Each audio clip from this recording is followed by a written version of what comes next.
Good morning dear students. आज मैं आपको आपके पाठ्य पुस्तक हिंदी वासंती भाग 7 से पाठ 9 दुख का अधिकार शीर्षक पढ़ाने जा रहा हूँ। जिनके रचयिता लेखक यशपाल जी है। लेखक यशपाल जी का जन्म 3 दिसंबर 1903 ईस्वी को पंजाब के फिरोजपुर छावनी में हुई थी। ये एक प्रगतिशील कथाकार रहे हैं हिंदी के।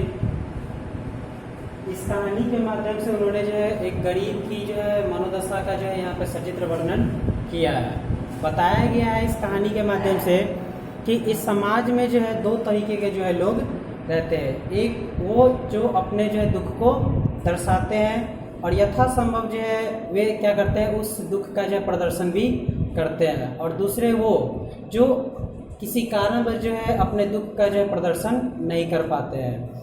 तो इस तरीके का यहाँ पे बताया गया है। आगे इसमें बताया गया है कि प्रस्तुत कहानी में एक ऐसे ही गरीब माँ की है जो अपने बेटे के मरने के बाद सही रूप से शोक न मना सके।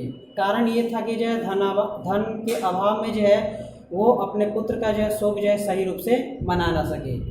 इसमें बताया गया है आगे कि एक दिन की बात है कि उसका बेटा उस बूढ़ी माँ का पुत्र खेत में फल सब्जियां आदि लाने गया था। और वहाँ पे से लाने के बाद वो किसी कारणवश थकान की वजह से वो किसी वृक्ष के नीचे बैठ गया था। बैठने के बाद क्या हुआ कि वो थोड़ी देर के लिए विश्राम करने लग गया। और विश्राम करने के उपरांत क्या हुआ कि एक वहाँ से बगल से विषैला सर्प वहाँ से आया और उसके पैरों में डस लिया और वो पूरा उसका शरीर नीला पड़ गया था। वह महिला अपने अज्ञानता के कारण अपने बेटे को किसी चिकित्सक के पास न ले जा करके किसी जादू टोना या फिर किसी ऐसे जगह पे ले गए जिसके कारण उसकी जान बच ना सके। अर्थात अज्ञानता के कारण उसके बेटे की मृत्यु हो जाती है। बेटे की मृत्यु के बाद गांव समाज में कोई भी दुकानदार उस बूढ़ी महिला को उधारी देना बंद कर दिए थे। कारण यह था कि सभी दुकानदारों को यह संशय था कि इसके बेटे की तो मृत्यु हो गई है, अब पता नहीं इसे उधार अगर दिया जाए तो ये हमारा पैसा चुकता करेगी भी या नहीं करेगी। इस कारण से वो उस बूढ़ी महिला को खाद्य सामग्री या किसी अन्य प्रकार की उधारी देना उसे बंद कर दिया। इधर एक तरफ पुत्र का शोक, तो दूसरी तरफ उसकी पत्नी बुखार से पीड़ित थी और उसके बच्चे भूख प्यास से बिलख रहे थे। वो महिला काफ़ी मतलब कि आश्चर्य में डूबी हुई थी। उसे यह समझ ही नहीं आ रहा था कि आखिर वो करे तो क्या करे। इसमें आगे बताया गया है कि वह महिला अपने पुत्र का शोक सही रूप से मना ना सकी धन के अभाव के कारण। और वो अपने बहू और पोते पोतियों के लिए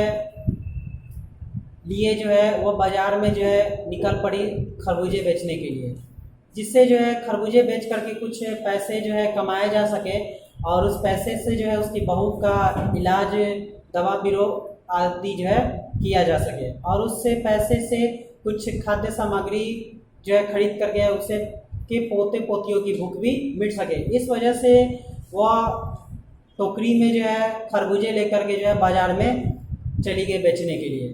रास्ते में जाने के बाद जब वो बैठी हुई थी एक फुटपाथ पे, तो अचानक क्या हुआ कि वो अपने पैर के घुटनों पर अपने सिर को आंचल से ओढ़ करके वो फपक फपक कर वो रो रही थी। इस बुढ़िया के दुख का अंदाज़ा लोगों ने लगाया। कुछ लोग उसका तिरस्कार भी कर रहे थे, कई तरह के अनर्गल शब्दों का उपयोग भी कर रहे थे। कुछ लोग तो इसे अब शब्दों से विभूषित भी करने को तैयार थे। लेकिन फिर भी बुढ़िया के मन में किसी प्रकार का कोई उसे किसी प्रकार की कोई समस्या वहाँ पे समस्या तो उस बूढ़ी महिला के पास तो बहुत थी, लेकिन उसे किसी प्रकार का बुरा नहीं लगा। वह इस चीज़ को सुन रही थी, लेकिन वो अपने दुख के कारण इस चीज़ पे वो ध्यान नहीं दी। इस सारी घटना को लेखक पास के बैठे हुए एक दुकान से वो देख रहे थे और उन्होंने जो है उस बूढ़ी महिला के इस दुख के पीछे का रहस्य जानने की कोशिश की है। उन्होंने जो है इसके पीछे का रहस्य जाना तो उन्हें जो है सारी जो है कहानी का जो है उन्हें पता चला, और उन्होंने जो है उससे बुढ़िया के दुख का अंदाज़ा जो है उन्होंने अपने एक पास के गांव में जो एक महिला जो थी उसके बेटे की भी जो है मृत्यु जो है उसके नौजवान उसका भी जो है बेटा था और उसके बेटे की भी मृत्यु हो गई थी। तो उस बूढ़ी महिला के दुख का अंदाज़ा जो है लेखक ने अपने गांव की एक महिला से जो है किया, लेकिन वहाँ पे उस महिला के पास जो है सारी सुख सुविधाएं थी जिसके कारण वो अपने पुत्र का शोक जो है सही रूप से मना सके। उसके लिए जो है 2-3 नर्स और एक डॉक्टर की भी व्यवस्था की गई थी। समय समय पर जो है उसका इलाज भी किया जा रहा था, कारण कि उसके पास जो है अथाह पैसे थे। लेकिन इस बूढ़ी महिला के पास जो है पैसे का अभाव था, जिस कारण से वो अपने पुत्र का जो शोक जो है वो सही रूप से मना ना सके। इसी कारण बस जो यहाँ पे बताया गया है कि इसमें अंतिम में जो है लेखक कहते हैं कि दुख मनाने के लिए भी जो है हमें सारी सुख सुविधाएं जो है जरूरी होनी चाहिए। अगर हमारे पास धन अगर नहीं है, धन का अगर अभाव है, तो हम दुख भी जो है सही रूप से जो है दुख में शोक जो है सही रूप से नहीं मना पाएंगे, क्योंकि हमारे पास जो है उस तरीके का जो है सुख सुविधाएं जो है उपलब्ध नहीं है। क्योंकि एक शोक मनाने के लिए भी जो है उस तरह की जो है व्यवस्था जो है उस बूढ़ी महिला के पास नहीं थी, इस कारण से जो अपने पुत्र का शोक जो है सही रूप से मना न सकी। Thank you, have a nice day.